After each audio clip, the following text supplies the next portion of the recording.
How to send snaps on Snapchat without uploading media. First, launch the Snapchat app on your device.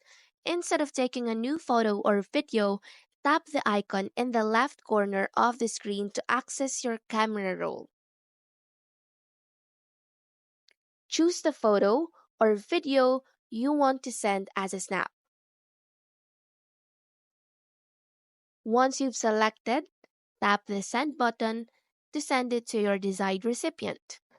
This method allows you to send snaps directly from your camera roll without going through the regular media upload process. This can be useful if you want to quickly share a photo or video without taking a new one, or if you're experiencing issues with the media upload feature. If you encounter problems with media uploads, you could check your internet connection, clear Snapchat cache, update Snapchat, and restart your device. By following these steps, you can send snaps without media uploads on Snapchat and avoid any potential issues.